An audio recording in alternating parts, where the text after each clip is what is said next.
Ya, selamat pagi saudara. Assalamualaikum warahmatullahi wabarakatuh.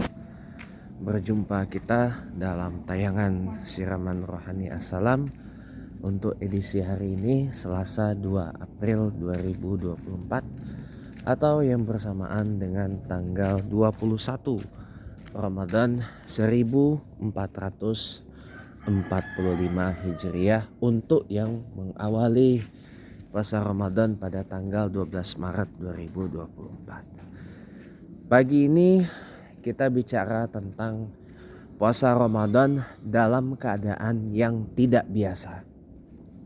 Tapi kita bicara di sini bukan dalam konteks situasi politik di Indonesia pasca pelaksanaan pemilihan umum atau pemilu 2024 yang kita sudah banyak tahu, bahkan satu dunia pun juga sudah tahu. Dan bukan juga kita bicara tentang puasa Ramadan, kita flashback 4 tahun lalu di mana ada terjadi satu wabah penyakit yang mendunia yang bernama virus corona atau COVID-19 yang memaksa kita untuk merubah semua kegiatan Ramadan yang biasa kita lakukan di masjid ataupun di musala, kita pindahkan ke rumah kita masing-masing. Dari yang biasanya kita gelar acara buka puasa bersama secara langsung berubah menjadi buka puasa bersama secara daring atau secara online untuk pertama kalinya.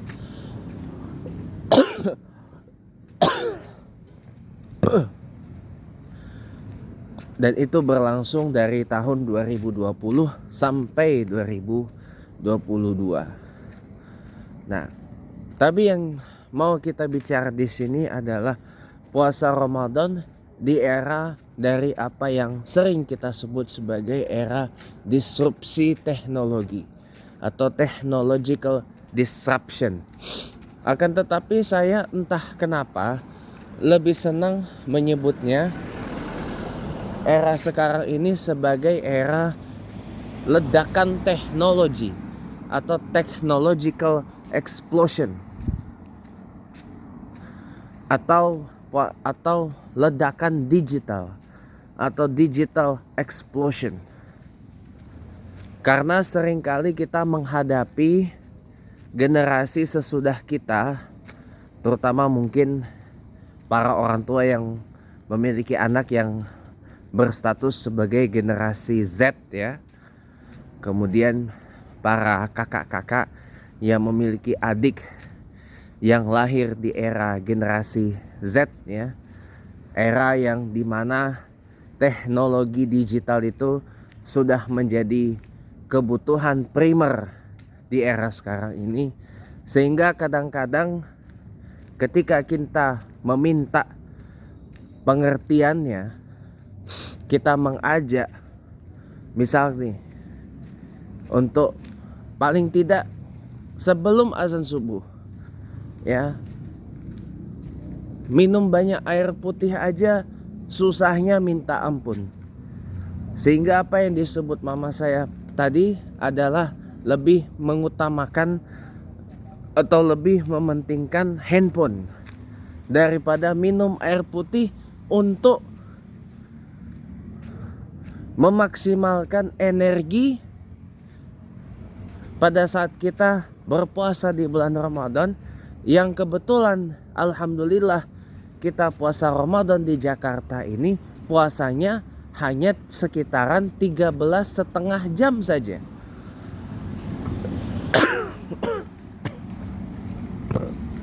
Tentu berbeda dengan sebagian saudara-saudari kita di Pulau Sumatera yang puasa Ramadannya ada yang mencapai 14 jam. Terutama saudara-saudari kita yang ada di Aceh yang puasa Ramadannya setiap tahun itu di angka 14 jam lamanya. Nah, ini kan puasa Ramadan ini di Indonesia ini kan bukan termasuk dalam durasi yang singkat gitu ya. Tetapi durasinya menengah, antara 13 sampai dengan 14 jam lamanya, tergantung di mana Anda berada. Nah, tentu dengan banyak meminum air putih tentunya akan memaksimalkan energi, karena selama 13 hingga 14 jam lamanya kita berada dalam posisi yang terdehidrasi. Kalau kita cukup minum air putih pada saat sahur misalkan, insya Allah puasa Ramadan kita tidak akan lemas, tidak akan terdehidrasi. Indikator apakah kita terdehidrasi atau tidak, atau sudah cukup hidrasinya, bisa kita lihat pada saat kita buang air kecil. Dari warna air urin kita. Kalau warna air urin kita kuningnya kuning gelap banget, berarti tandanya kurang minum, sangat kurang minum, sangat terdehidrasi. Lalu kemudian begitu semakin terang air urinnya, bahkan kalau kita buang air kecil, air urinnya itu yang keluar adalah bening, tandanya kita sudah terhidrasi. Ini penting untuk diketahui agar kita tidak meremehkan keutamaan meminum banyak air putih. Bahkan kalau bisa lebih dari 3 gelas pada saat sahur.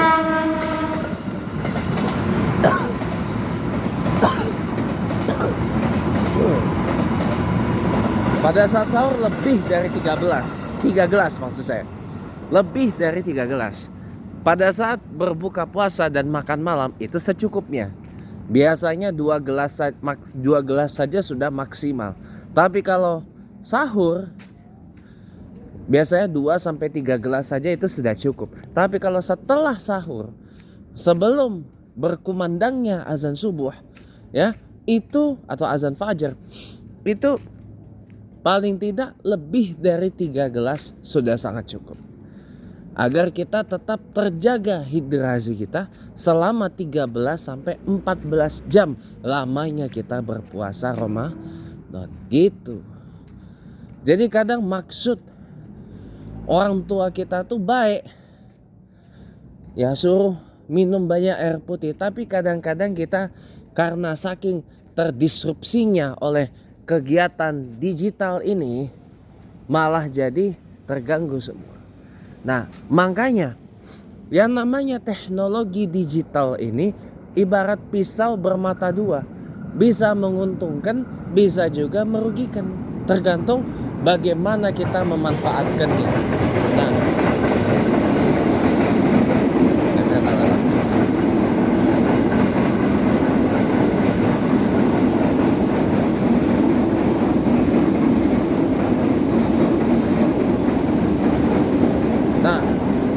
puasa Ramadan di era seperti sekarang ini bisa menguntungkan, bisa juga merugikan. Kalau kita bicara dari tema yang kita bahas pagi ini, ya, kalau teknologi informasi digital ini kita manfaatkan dengan benar, maka puasa Ramadan ini akan jadi menguntungkan. Bagaimana kita mengoptimalisasi teknologi digital untuk menunjang kegiatan puasa Ramadan kita? Banyak caranya. Kita bisa gunakan teknologi digital ini untuk kita bersilaturahim dengan kerabat, sanak famili dan teman kita yang jauh. Ya. Kalau kita sholat tarawih sendiri di rumah misalkan, karena ada satu dan lain hal, tapi ingin menamatkan 1 juz dalam 1 malam, boleh menggunakan mushaf yang terpasang di handphone kita. Itu dibolehkan menurut mazhab Syafi'i, dan itu disepakati oleh sebagian besar ulama. Asal gerakan lengan besarnya tidak boleh lebih dari 3 kali. Itu masih boleh. Menurut mazhab Syafi'i masih dibolehkan. Lalu bisa juga kita manfaatkan untuk berzakat online, bersedekah online, dan masih banyak lagi.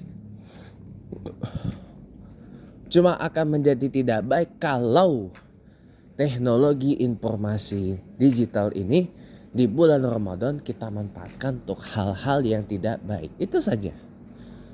Sederhana. Jadi tantangan puasa Ramadan di era apa yang sering kali kita sebut sebagai disrupsi digital, atau yang tadi saya sebut sebagai ledakan digital atau ledakan teknologi ini memang begitu luar biasa. Teknologi ini memang bisa mendekatkan yang jauh, tetapi juga bisa menjauhkan yang dekat. Bisa juga mendapatkan sesuatu yang berpahala, tetapi juga bisa mendekatkan kita kepada maksiat.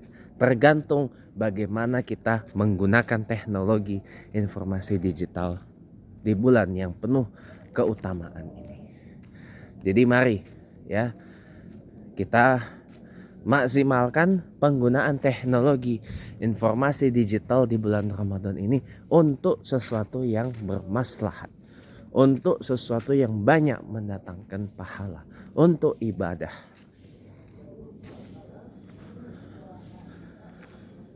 Semoga bermanfaat, semoga kita bisa mengarungi puasa Ramadan di era yang boleh dibilang era yang sangat banyak sekali tantangannya, dan era di mana kita ibaratkan bisa memiliki kehidupan di alam yang kita buat sendiri. Nasrun minallah, fathun qarib, wa basyiril mu'minin.